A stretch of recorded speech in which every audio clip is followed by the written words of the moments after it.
Bom, irmãos, nós estamos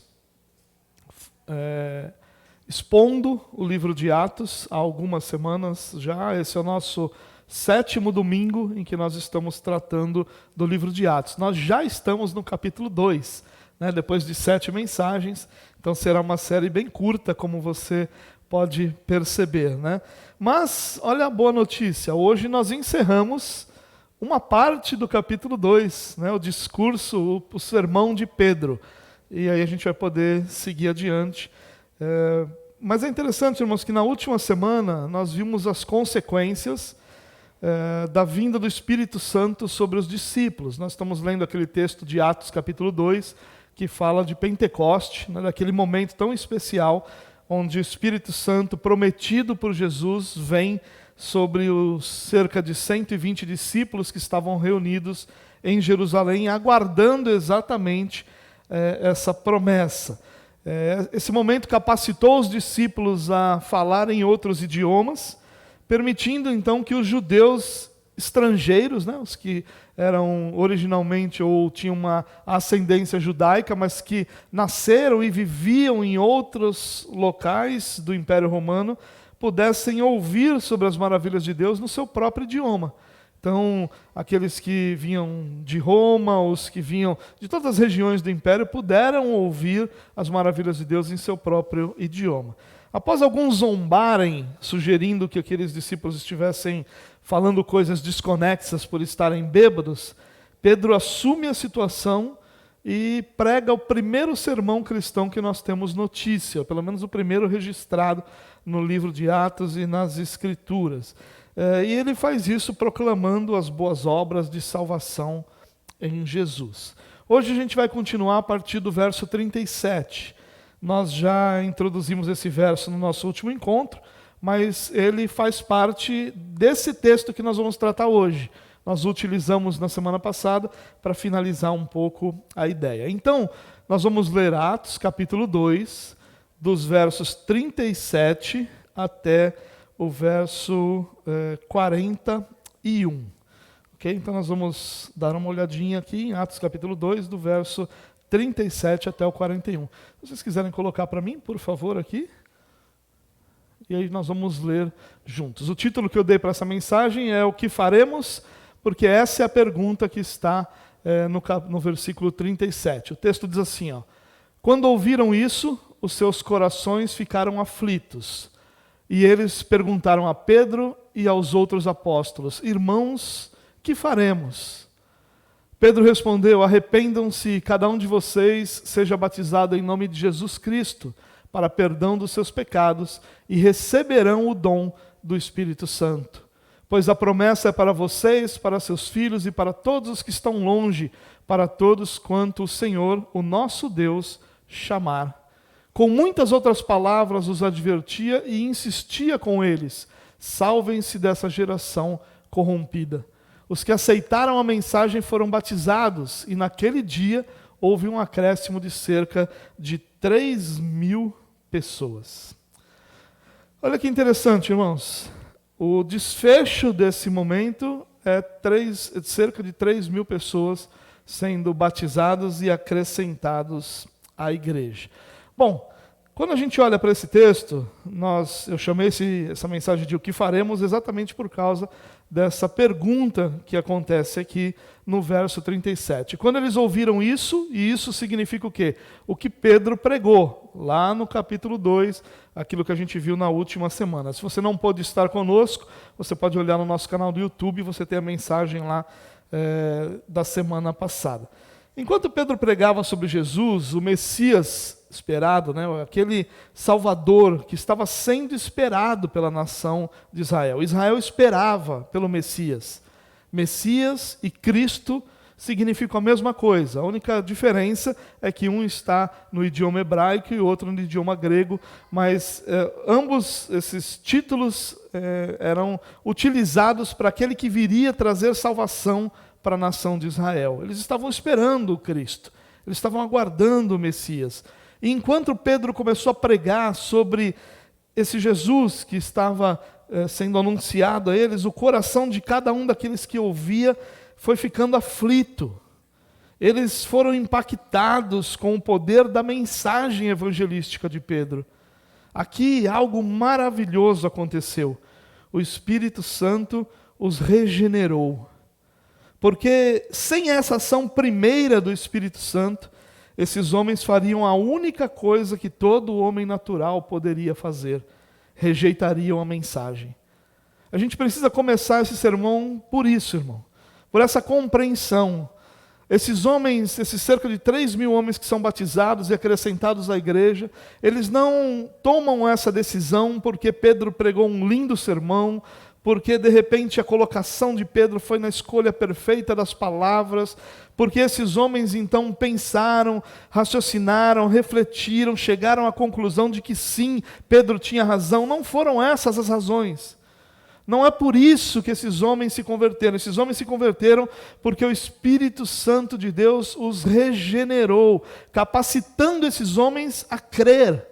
É impossível crer sem que o Espírito Santo primeiro nos capacite a crer.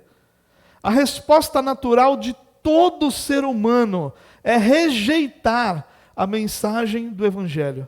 É por isso que nós compartilhamos o Evangelho com tantas pessoas. Por isso que nós compartilhamos o Evangelho com as pessoas ao nosso redor, e as pessoas simplesmente dizem não, como se não tivessem pensado sobre a mensagem, se não tivessem refletido sobre ela, mas na verdade o que essas pessoas estão fazendo é o esperado. O inesperado é que elas creiam, porque para que elas possam crer, há necessidade de um milagre primeiro, o milagre que o Espírito Santo produz de regenerar o homem. Sem esse milagre, todo homem natural só pode fazer uma única coisa: rejeitar a mensagem do Evangelho. A ação do Espírito Santo precede qualquer resposta positiva que o homem pode dar. O homem vai dar uma resposta. Quando essa resposta for negativa, ele está fazendo o que todo homem pode fazer: rejeitar a mensagem. Quando essa resposta for positiva, nós podemos ter certeza que o Espírito Santo primeiro o capacitou a crer, o regenerou. Lembramos que Jesus ensinou isso, irmãos, em Nicodemos, né? No capítulo 3 de João. Se você ler o capítulo 3 de João, Jesus vai dizer assim: ninguém pode ver o reino de Deus se não nascer de novo. E ele, num outro momento, ainda falando com Nicodemos, ele diz que ninguém pode entrar no reino de Deus se não nascer da água e do Espírito. Essas são afirmações de Jesus. Essas afirmações do nosso Senhor, eles apontam para a necessidade de primeiro o Espírito Santo agir nos corações ou no coração de todo homem, fazendo-o nascer de novo, para que somente depois dessa ação ele possa enxergar, desejar, ficar aflito pelo reino de Deus. Ninguém fica aflito pelo reino de Deus se Deus não abrir os olhos dessa pessoa para que ela possa enxergar seus próprios pecados, para que possa enxergar suas próprias mazelas, sua própria miséria, a grandeza e a beleza do reino de Deus. Isso é uma obra primeira do Espírito Santo. Lembremos também, irmãos, que Paulo, escrevendo aos Romanos, no capítulo 3, ele se refere a algumas passagens do Antigo Testamento, dizendo assim, não há nenhum justo, nenhum sequer. Não há ninguém que entenda, ninguém que busque a Deus. Todos se desviaram, tornaram-se juntamente inúteis. Não há ninguém que faça o bem, não há nenhum sequer.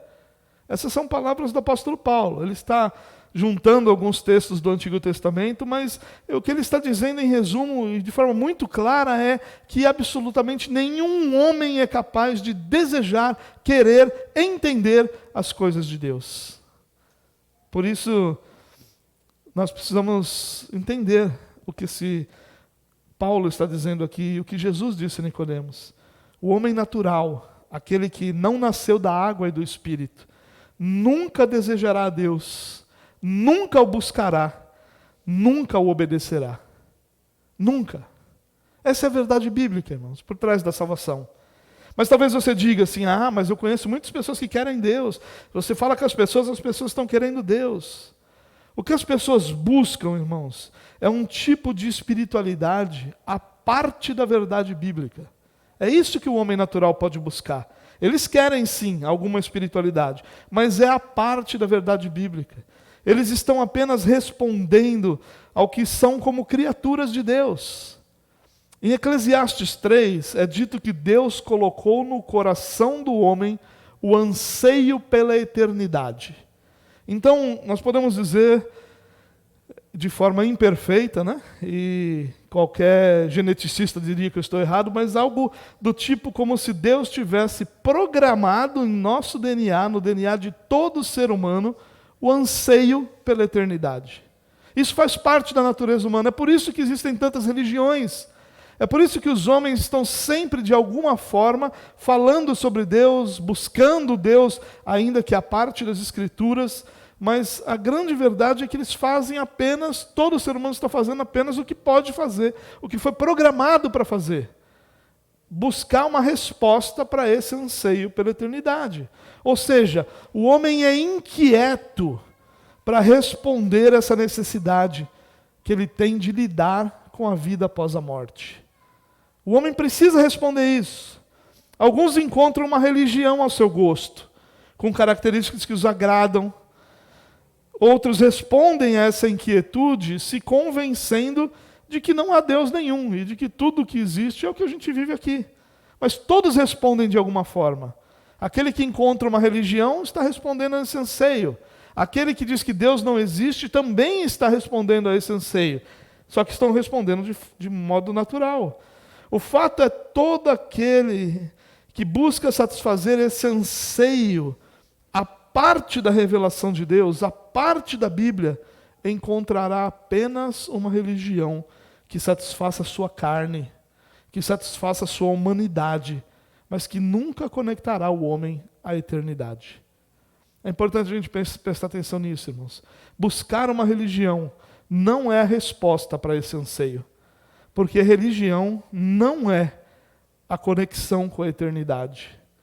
Religião, ou a religiosidade, para ser mais correto, ela é uma conexão natural, humana, terrena. Nunca conecta o homem com a eternidade. O homem natural nunca buscará o Deus verdadeiro. Ele só vai buscar imitações humanas. Imitações essas que acalmam a consciência. Então o homem, ele fica se perguntando, o que vai ser depois da morte? Como é que será tudo isso? Como é que é essa vida após a morte? E isso causa uma inquietude em todo ser humano, porque Deus programou o homem para ser assim. E nessa busca, o homem às vezes vai encontrar uma religiosidade, uma religião, que vai acalmar sua consciência. A pergunta vai parar de ser feita em sua mente, mas ele não estará verdadeiramente conectado com a eternidade. Essa consciência que o faz inquieto a respeito de Deus, nem sempre é acalmada de forma verdadeira. Ele sempre encontrará uma resposta. Essa resposta é uma religião. Mas ele nunca encontrará a Deus. O homem natural nunca encontrará a Deus por si mesmo. E é aí que o Espírito Santo entra. O que esse texto, o que esse discurso de Pedro está ensinando é isso. É que ele está dizendo para aqueles homens, vocês encontraram até hoje uma religiosidade que acalma a sua consciência. Porque vocês cumprem uma série de rituais e de exigências, e por conta disso vocês acham que Deus está se agradando de vocês. Mas tudo que vocês estão fazendo é terreno, é humano, é limitado, não conectam de verdade vocês com o Criador. Porque é impossível que o homem seja conectado com o Criador, exceto se o Espírito Santo gerar essa conexão. E Jesus chama essa conexão de novo nascimento. Tem que nascer de novo. O Espírito Santo, irmãos, aplica a salvação que Jesus conquistou na vida daqueles que o Pai escolheu para si desde a eternidade. Eu vou dizer isso de novo para você gravar. O Espírito Santo aplica a salvação que Jesus conquistou na vida daqueles que o Pai escolheu para si desde a eternidade. Como é que isso é feito? O Espírito Santo nos dá um novo nascimento, do alto, através da pregação do Evangelho. Nós nascemos da água, que é a palavra, e do Espírito Santo. da ação do Espírito Santo. Após esse milagre, os nossos olhos se abrem para ver o reino de Deus e o nosso coração se inclina para o nosso Salvador. O Espírito Santo nos dá o dom da fé e nos concede arrependimento. E assim nós podemos entrar no reino de Deus. Esse é o processo da salvação. É isso que Paulo está explicando para esses homens aqui. Por isso os corações estavam aflitos. Porque o Espírito Santo já tinha produzido esse milagre. E agora os seus olhos podiam ver a salvação. Os seus corações percebiam os seus próprios pecados. E por isso perguntavam a Pedro o que eles deviam fazer. Irmãos, será que nós nos perguntamos isso? Será que nós nos questionamos isso? Aqui talvez caiba essa aplicação para a nossa vida. Será que nós temos tido o nosso coração aflito pelos nossos pecados? Será que nós nos incomodamos com a realidade pecaminosa ao redor da nossa vida? Ou será que nós estamos apenas buscando que a nossa consciência não nos acuse? E para que a nossa consciência não nos acuse, nós estamos fazendo coisas. Nós estamos cumprindo regras. Nós estamos agindo de uma forma como se, ao agir daquela maneira, Deus, então, se estivesse satisfeito para conosco. Isso é algo importante para a gente pensar, irmãos. Isso é algo importante para a gente refletir. O que Pedro está dizendo aqui, quando ele diz, irmãos, o que faremos, qual é a resposta que Pedro vai dar aqui, é exatamente essa. Olha, vocês só podem questionar isso. O que faremos? Porque o Espírito Santo já regenerou o coração de vocês. No verso 38, o texto diz assim, Pedro respondeu, arrependam-se e cada um de vocês seja batizado em nome de Jesus Cristo para perdão dos seus pecados e receberão o dom do Espírito Santo. Olha o verso 39, pois a promessa é para vocês, para os seus filhos e para todos os que estão longe, para todos quantos o Senhor, o nosso Deus, chamar. A resposta de Pedro, irmão, que podia gerar só essa resposta uma série de sermões. Daria para a gente fazer uma série de mensagens só com essa resposta. Porque apesar de curta, ela é absurdamente profunda. Ela apresenta as atitudes corretas diante do Evangelho. Pedro está respondendo aqui, irmãos, o que faremos? E aí a resposta de Pedro é o que nós vamos fazer. Ou quais são as atitudes corretas diante do Evangelho. Ou diante da pregação do Evangelho, diante de nós sermos expostos ao Evangelho. E a primeira atitude que ele menciona aqui é a fé. Onde está essa fé aqui, né? Ainda que não esteja diretamente declarada aqui, implícita essa necessidade de crer no Evangelho para abraçar também as suas ordenanças. Quando Pedro diz aqui, se arrependam e sejam batizados, ele não está dizendo, cumpram rituais para serem aceitos. Ele está dizendo, porque vocês creem, façam o que Deus está ordenando. Isso é interessante da gente pensar, irmãos. É tão natural para nós falar e pensar sobre fé, é tão natural para nós dizer que nós cremos, que a gente reflete pouco sobre isso. O verso 41, lá no final, vai dizer assim, que os que aceitaram a mensagem foram batizados, ou seja, os que creram, obedeceram. O aceitar a mensagem é crer. Então a nossa primeira atitude, ou a primeira atitude diante do Evangelho, é a fé. Crer em Jesus é mais que saber e entender que Ele existe. Isso é importante da gente pensar. É uma confiança que nos leva a moldar a nossa vida a partir dessa convicção. Eu creio em Jesus, eu creio em quem Ele é, eu creio no que Ele fez, eu creio nas suas promessas, por isso a minha vida é moldada a partir da minha convicção. Irmãos, a maior prova para a nossa fé é porque aquilo que você realmente crê dirige sua vida, em todas as áreas. Se você crê no amor que você tem pela pessoa com quem você vive, você vai fazer sua vida ser dirigida em direção a esse amor. Se você crê, por exemplo, na profissão que você tem, na vocação que você tem, você vai dirigir sua vida a partir dessa convicção na sua vocação, no seu talento. E quando nós cremos em Jesus, em quem Ele é, no que Ele fez, nas suas palavras, nós vamos moldar a nossa vida a partir dessa convicção. Aquilo que nós cremos de verdade não existe sem implicações profundas em nossa vida. É impossível crer e o que nós cremos não moldar quem nós somos. É impossível. É uma confiança que nos leva a moldar a vida. Fé não é apenas a constatação de um fato, mas a consciência de que esse fato agora dirige a nossa vida. Eu não só sei quem é Jesus, mas eu creio em quem Ele é, de forma que minha vida é moldada a partir daí. Somos ensinados, irmãos, sobre temas relacionados à fé em um país como o nosso. Nosso país, ele tem uma tradição católico-romana. Mas esse saber não é necessariamente transformado em estilo de vida. Todo brasileiro já ouviu falar sobre Jesus, ou basicamente todo brasileiro já ouviu falar sobre Jesus. Alguns em maior grau ou em menor grau, com mais conhecimento ou menos, mas faz parte da nossa cultura. Quando você tem qualquer pesquisa sobre religião no Brasil, você vai ultrapassar os 90% de pessoas respondendo essa pesquisa dizendo-se ou considerando-se cristãos, seja de qual vertente for. Então, o nosso país ele tem esse ensino sobre o tema de fé naturalmente na nossa cultura. Mas esse saber não quer dizer que a nossa nação é uma nação que obedece ao Senhor. Porque fé não é saber. Fé vai além do saber. E a razão é simples, a fé é um elemento concedido aos eleitos no novo nascimento. É por isso que saber não é fé. Porque muita gente sabe sobre Jesus. Muita gente ouviu falar sobre Jesus.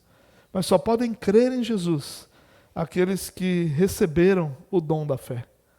Então, fé verdadeira, ela é concedida pelo Espírito Santo. É impossível ter fé em Jesus Cristo sem primeiro ter nascido de novo. E talvez você se pergunte, bom, mas o que isso, qual a implicação disso na nossa vida? Toda. Porque se você tem alguém que crê em Jesus, é porque o Espírito Santo já o regenerou. A fé em Cristo, ela não pode ser algo que não molde a vida. Ela não pode ser algo que seja natural, porque é impossível que nós tenhamos uma fé natural. Toda fé é dom de Deus. É importante demais a gente entender isso. Uma aplicação possível aqui, irmãos, é que nós devemos sempre nos avaliar e questionar se a nossa fé tem dirigido a nossa vida ou se está apenas nos levando a acumular informações e saberes. Porque informações e saberes são valiosos, mas não dirigem a nossa vida. O que dirige a nossa vida é aquilo em quem nós cremos. É aquele em quem nós cremos. Lembremos das palavras de Paulo aos Coríntios, de que nós vivemos por fé e não pelo que vemos. A nossa vida, a vida do cristão, não é moldada pelas circunstâncias ao nosso redor, pelas questões palpáveis ao nosso redor, mas é por aquilo que nós cremos. Muitas vezes o que nós cremos não é visível, não está próximo, não é sequer palpável em nossa vida, mas nós usamos todas essas realidades que não são visíveis para continuar seguindo adiante, porque nós cremos e nós somos movidos por aquilo que nós cremos. Então fica aí uma aplicação para o nosso coração, irmãos. Avalie o seu coração e responda a você mesmo se a sua fé tem dirigido a sua vida, ou se de repente todo esse movimento religioso que está ao redor da sua vida está fazendo apenas com que você acumule informações e saberes. A segunda atitude aqui nesse texto é o arrependimento. Ele diz: arrependam-se. Aliás, é a primeira coisa que ele diz. Eu comecei pela fé porque ele é o ponto de partida, né? Sem fé, que é um dom, nem enxergar você vai conseguir enxergar. Mas o que ele fala aqui, e a segunda atitude que a gente está mencionando, é o arrependimento. Preste bem atenção nisso, irmãos. Não há conversão onde não há fé e arrependimento. Não houve. Não adianta. Nós podemos racionalizar o quanto nós quisermos, mas não houve conversão onde não há fé e onde não há arrependimento. Essa, inclusive, é uma ótima medida para qualquer pregação. Se não há uma condução do pecador para o arrependimento, o que foi pregado ali não é o Evangelho. Hoje nós vemos muitas pessoas, irmãos, sendo atraídas para a religião evangélica, sem serem conduzidos a abandonar seus pecados. É a famosa ideia do venha como você está e permaneça como você está. Desde que você venha e faça o que a gente precisa que você faça. Normalmente ligado a trabalho e dinheiro. Mas eles são ensinados que Jesus oferece uma mudança de vida em áreas que só têm valor aqui nessa terra. Então, o Jesus ensinado muda e transforma a vida, sim, mas só em áreas que só têm valor aqui, sem nenhuma conexão com a eternidade. Essas mensagens falam de prosperidade, de cura, de libertação, mas sem nenhum relacionamento com Deus, sem nenhuma submissão ao nosso Salvador, e muito menos sem nenhuma dependência do Espírito Santo. Eles são moldados, essas pessoas que encontram na religião evangélica esse Cristo terreno, eles são moldados para serem guerreiros. Eles são guerreiros, eles querem conquistar, eles têm sede de conquista, eles querem prosperar, eles querem ser livres daquilo que atrapalha a vida deles. Eles são enérgicos e fortes em tudo isso, mas eles fazem tudo isso sem nenhuma dependência do Espírito Santo, pela força do seu próprio braço. Essas pessoas, elas podem, e muitas vezes elas até adotam um padrão ético e moral que vem das Escrituras. Mas onde não há fé em Cristo e arrependimento de seus pecados, não há salvação. Nós não somos salvos porque a nossa ética é impecável. Nós não somos salvos porque o nosso código moral é elevado. Nós somos salvos porque o Espírito Santo nos deu um novo nascimento. Essa é a única razão. O código moral, a ética elevada, elas são padrões do Evangelho, mas elas são padrões para o evangélico, não para que eu me torne evangélico. São coisas diferentes. A partir do novo nascimento, o Espírito Santo me capacita a essa ética e a moral. E isso, inclusive, é um processo.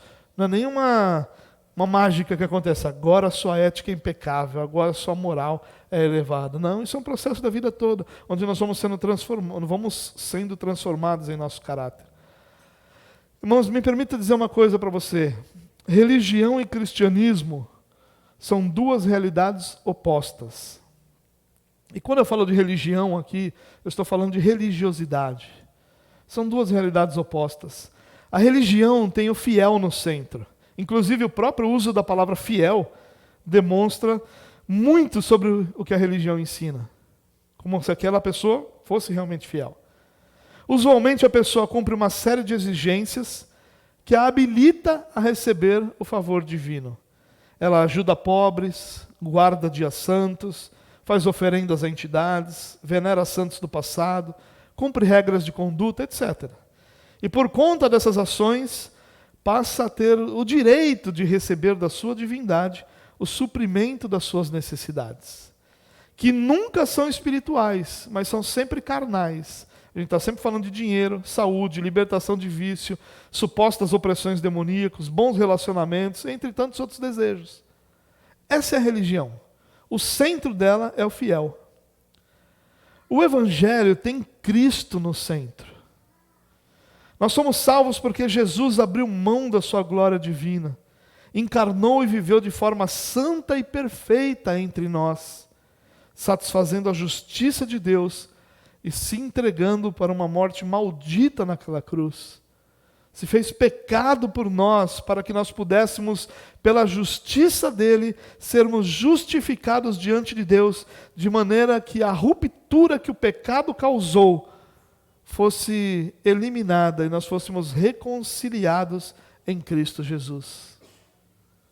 São duas realidades completamente opostas. Uma tem a pessoa no centro, em busca daquilo que só serve para essa vida. O cristianismo tem Cristo no centro, debaixo de uma dependência que nos molda, que nos salva e que nos conduz para a eternidade. O Espírito Santo aplicou essa salvação em nossas vidas e nós dependemos de sua direção para a glória de Deus. Sabemos da importância de todas as coisas que nos rodeiam, nós oramos por elas. Nós oramos por recursos financeiros, nós oramos por saúde, mas nós sabemos que o Espírito Santo está muito mais comprometido com a nossa transformação do que com o nosso conforto. E nós estamos em paz com isso.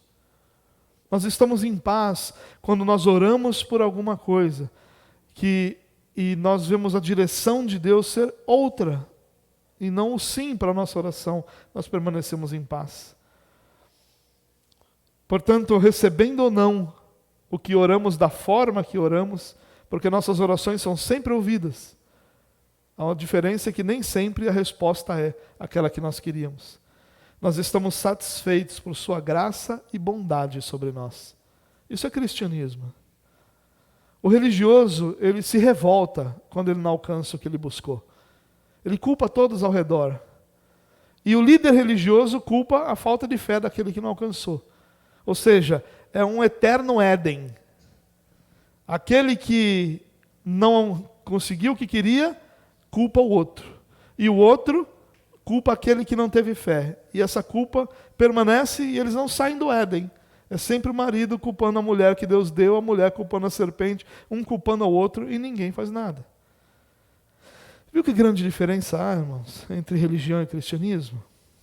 Como aplicação, nós podemos nos lembrar do ensino de Lutero, que dizia que a vida do cristão é um arrependimento diário. Lutero dizia que arrependimento não é um evento, mas a realidade de todos os dias do cristão. Falar sobre arrependimento, irmãos, é falar sobre uma necessidade de todos nós, de olharmos para os nossos próprios pecados e nos arrependermos de cada um deles. Arrependimento está ligado à restauração, a relacionamento e à santidade. A terceira atitude aqui, que Pedro vai mencionar, é: arrependam-se cada um de vocês, seja batizado em nome de Jesus Cristo, para o perdão dos seus pecados e receberão o dom do Espírito. A terceira atitude é o batismo. O batismo, irmãos, não é um pré-requisito para a salvação. A gente precisa deixar isso muito claro. Ninguém precisa ser batizado para ser salvo, mas ele é uma imagem da salvação. Ninguém precisa ser batizado para ser salvo, ao contrário, o batismo é uma declaração pública de que já houve salvação. Importante entender, irmãos, que o Novo Testamento não reconhece um cristão que não é batizado. Presta atenção nisso. Talvez a sua mente aí já tenha ido lá para o ladrão da cruz, não foi? E o ladrão da cruz? Ele não foi batizado. É verdade, mas ele também nunca participou de uma ceia. Então, é possível que o salvo não seja batizado, mas as Escrituras nunca vão reconhecer um cristão não batizado. Como a ceia é o evento dos já batizados, você só vai encontrar esse tipo de reconhecimento. A ceia é para aqueles que foram batizados. O ladrão da cruz foi salvo? Foi. Alguém que foi regenerado pelo Espírito Santo e não foi batizado é salvo? É. Mas ele nunca é reconhecido como cristão na comunidade cristã sem o batismo. O batismo é a prova pública do arrependimento, exigido daqueles que confessam sua fé em Jesus. Além disso, é também um meio de graça. Eu queria aproveitar esse momento para falar para vocês mais um pouquinho sobre isso, porque é impressionante como os cristãos não conseguem enxergar que meio de graça é algo que o Senhor nos concedeu por sua bondade e bênção, e consideram momentos como o batismo, a ceia, a comunhão dos santos irrelevantes para o seu crescimento, como se eles pudessem vivenciar tudo que Deus tem sem os meios da graça. Isso não existe. Os meios da graça, irmãos, são os instrumentos pelos quais Deus transmite bênçãos ao seu povo. Então Deus estabeleceu instrumentos, através desses instrumentos ele transmite bênçãos ao seu povo. Nós encontramos uma definição histórica bem interessante no breve catecismo de Westminster. Diz assim: os meios exteriores e ordinários pelos quais Cristo nos comunica as bênçãos da redenção, da salvação, são as suas ordenanças, especialmente a palavra, os sacramentos, batismo e ceia, e a oração, os quais todos se tornam eficazes aos eleitos para a salvação. Então, essa é a pergunta 88, do breve catecismo. O que o catecismo responde sobre os meios da graça é isso. Deus criou instrumentos onde Ele manifesta, onde Ele derrama sobre o seu povo as suas bênçãos, as bênçãos da salvação. Ilustrando isso, irmãos, pense em uma mangueira de jardim, por um momento. Pense numa mangueira. A mangueira não é especial em si mesma, mas essa mangueira, ela vai ser o canal pela qual flui a água, que vai conduzir a vida, vai refrescar, se for o caso. O mesmo acontece com os meios da graça. Em si mesmos, eles nada possuem de especial. A ceia é um evento nosso, o batismo é um evento nosso. Eles não tem nada de especial neles em si, mas eles são canais pelos quais fluem as bênçãos divinas, que concedem bênção, concedem vida e refrigeram a alma. Da mesma forma como a mangueira no exemplo que eu dei. Através dos meios de graça, irmãos, Deus concede força, paz, conforto, instrução, disciplina, orientação, alegria e muitas outras coisas necessárias à vida cristã. Deus faz isso através dos meios da graça. Batismo, ceia, a palavra lida, orada, cantada, pregada, a oração pública, a oração comunitária, tudo isso é meio de graça. E nós podemos aplicar esse ensino, irmãos, com a reflexão sobre como devemos valorizar os meios de graça que Deus estabeleceu para cumprir seu propósito de abençoar a igreja. Como é que a gente valoriza isso?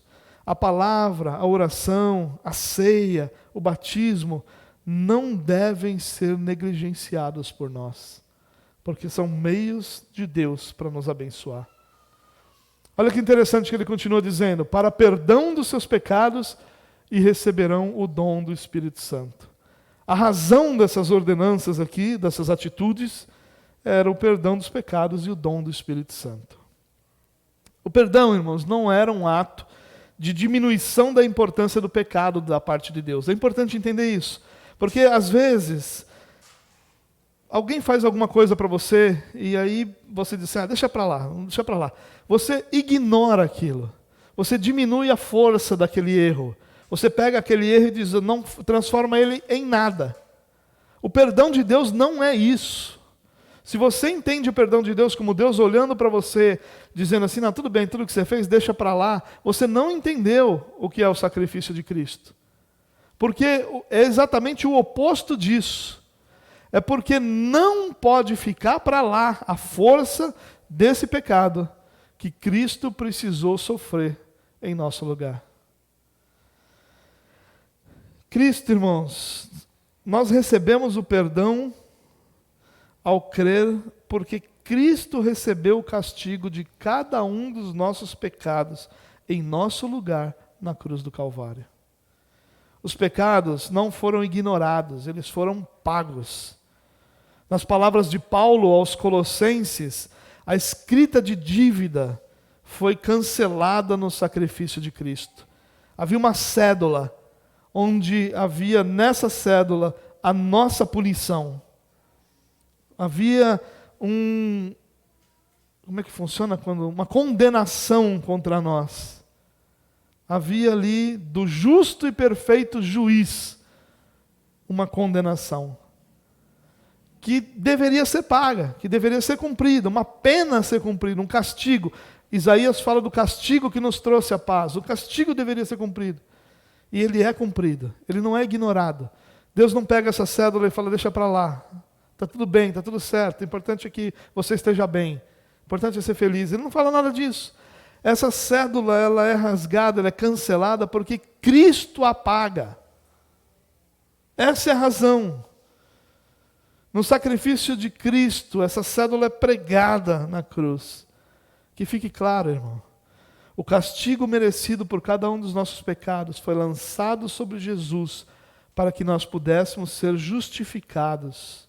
Ou seja, a justiça de Cristo nos foi imputada, nos foi concedida. Foi concedida a cada um de nós, porque Ele satisfez a justiça de Deus em sua vida e morte. Não é porque os nossos pecados foram ignorados, não é porque Deus falou deixa para lá, mas é porque Cristo satisfez a justiça de Deus. A outra promessa aqui é que nós receberíamos o dom do Espírito.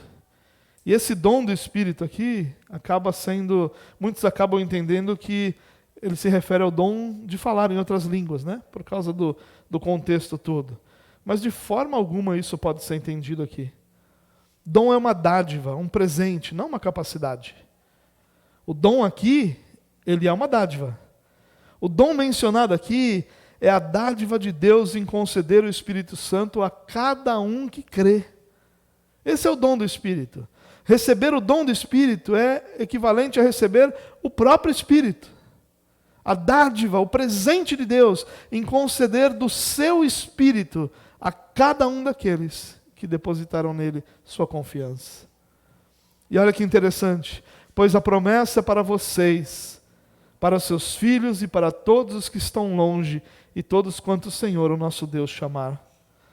A pregação de Pedro, irmão, se encerra com uma afirmação importante. A promessa não estava restrita a um grupo específico, no caso aqui os judeus, mas a todos que Deus chamar. Olha que interessante. Quem é salvo? Aquele que Deus chama. Esse é salvo.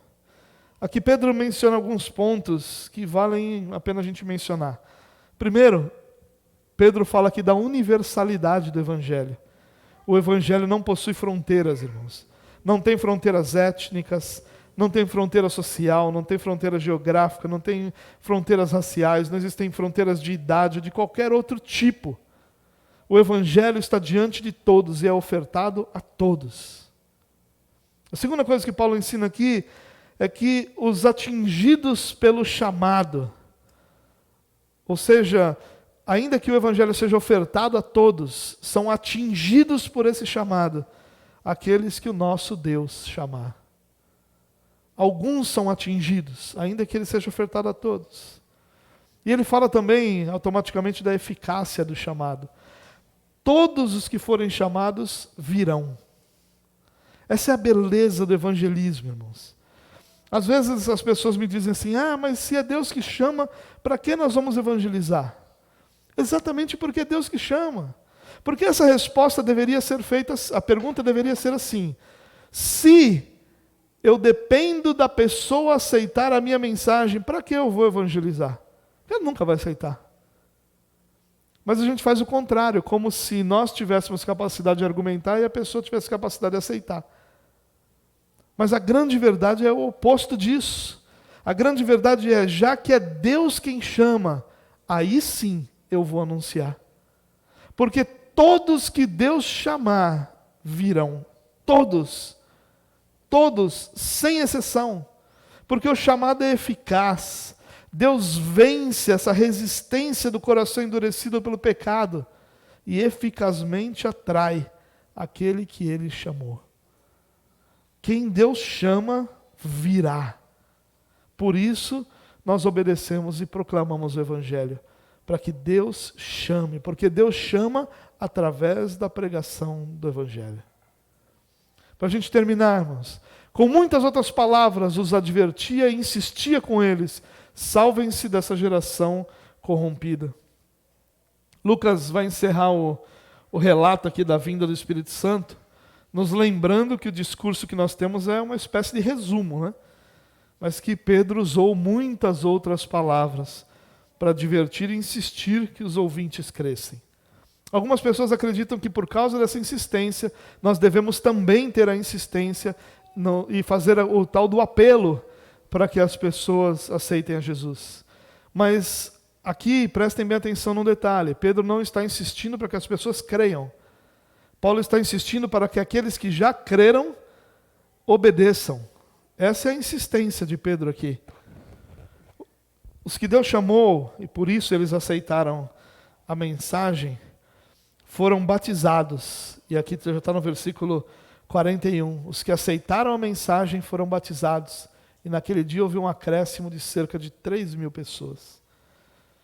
Olha que interessante, irmãos. Os que aceitaram a mensagem, ou seja, os que creram, foram batizados, ou seja, obedeceram numa demonstração pública de arrependimento. Naquele dia, irmãos, a igreja recebeu cerca de 3.000 novos membros. Isso é espantoso. Isso é maravilhoso. Isso é algo que só o Espírito pode fazer. Eu quero encerrar, irmãos, com mais 2 ou 3 minutos, compartilhando com você algumas aplicações mais amplas. Eu apresentei algumas no texto, mas eu quero apresentar algumas mais amplas aqui. A primeira delas: não tenha medo de pregar o evangelho bíblico. Essa pregação ela não é popular, ela não é querida, ela não é desejada. A pregação desejada é aquela que alegra o nosso coração, que nos motiva para que a gente ganhe mais, queira mais, tenha mais, para que a gente se veja livre das coisas ruins da nossa vida. Esse é o evangelho desejado. É um Jesus que serve, é um Jesus que faz por mim, mas um Jesus que me entende do jeito que eu sou.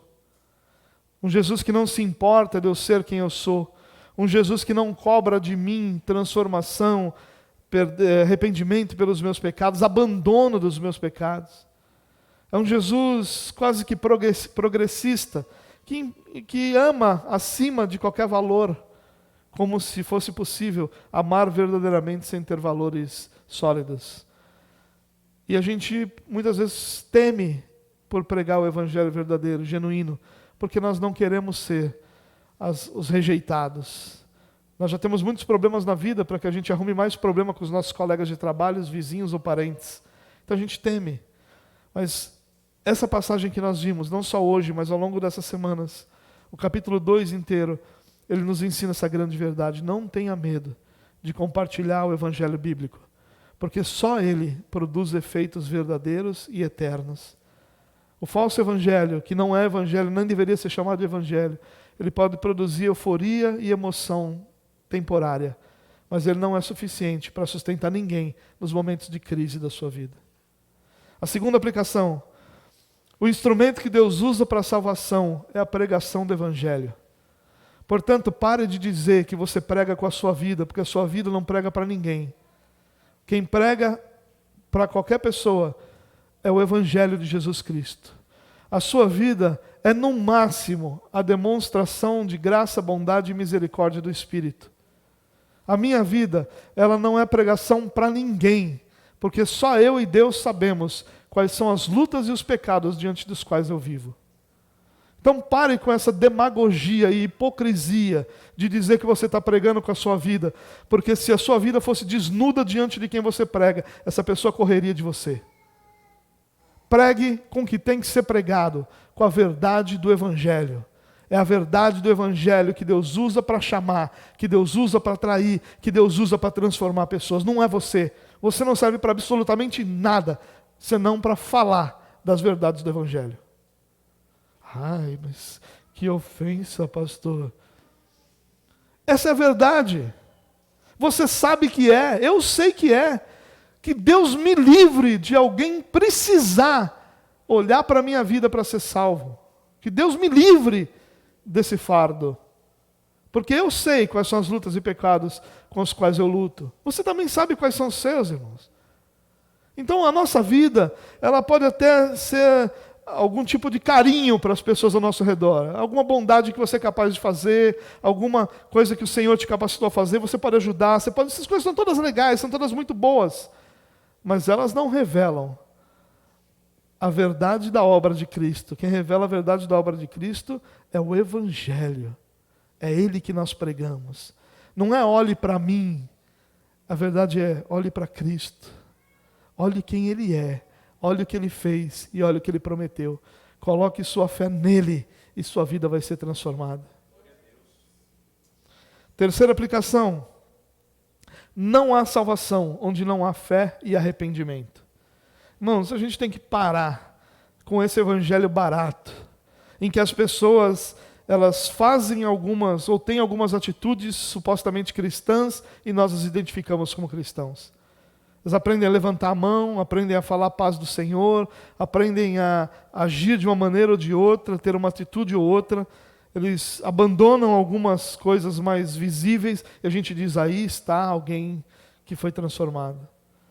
A prova de que houve salvação é fé e arrependimento. Onde não há fé, uma fé que guia a vida, e arrependimento que leva ao abandono do pecado, não houve salvação.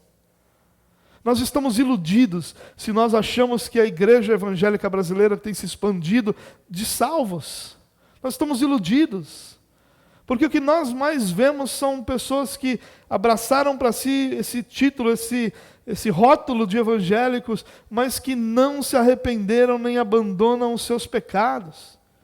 Que batem no peito dizendo que são cabeça e não cauda e passam por cima de qualquer outra pessoa sem nenhum temor de Deus. Pessoas que mentem, que traem, que fazem tudo o que fazem sem temer a justiça e a santidade do nosso Deus. Onde não há fé e arrependimento, não houve salvação.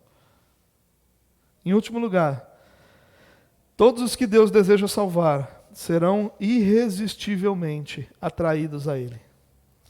E aqui, irmão, você pode espernear o que você quiser. Você pode, aliás, agora, alguns dias atrás, nós tivemos o dia do livre-arbítrio, né? Dia 1º de abril. É o dia do livre-arbítrio. Você pode ficar esperneando aí dizendo que pessoas têm livre-arbítrio. O homem tem livre-arbítrio para aceitar. Não tem. Não tem. Você pode brigar com o que você quiser, espernear, xingar, você pode fazer o que você quiser. Não tem. É Deus quem atrai. Se Deus não atrair, irmão, você pode plantar bananeira aqui, que ninguém vai crer. Se o Espírito Santo não trouxer essa aflição ao coração do incrédulo, nada mais trará. Nada mais trará. O discurso de Pedro, ainda que belo, profundo e muito maior do que a gente vê aqui, não foi mais do que o instrumento que Deus usou. Ele não foi a força em si, o poder em si. O poder é a ação do Espírito Santo.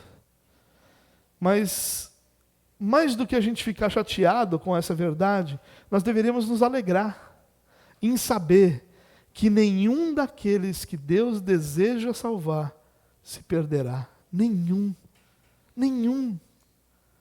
Todos aqueles que Deus chamar encontrarão a salvação em Cristo Jesus. Todos aqueles que Deus atrair para si serão dele para sempre. Isso deveria alegrar o nosso coração. A gente está focando na coisa errada.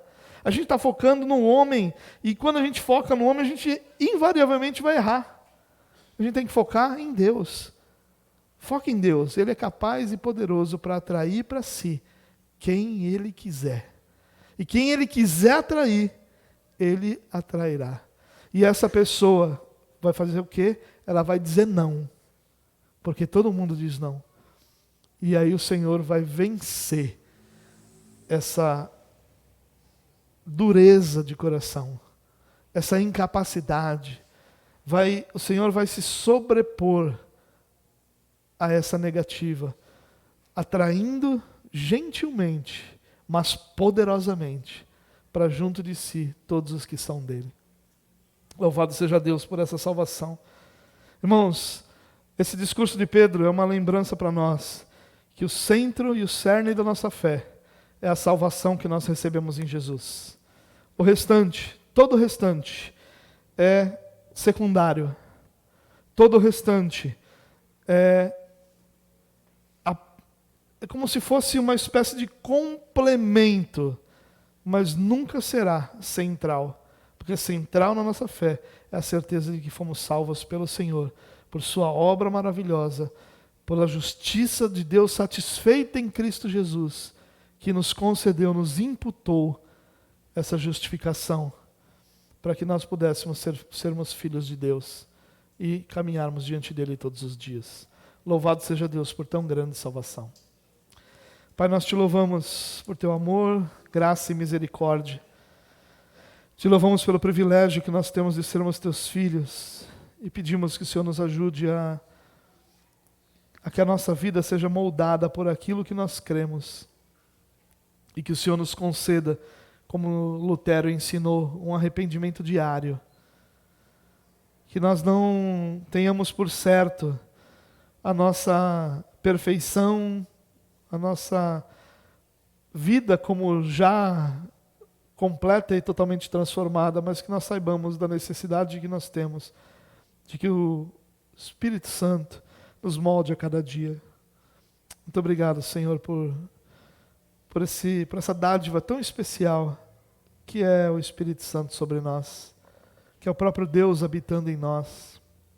Louvado seja o Senhor por esse dom tão maravilhoso e especial, e que o Senhor possa moldar, direcionar e nos instruir a cada dia para a glória do Teu nome, Deus. Amém. Amém.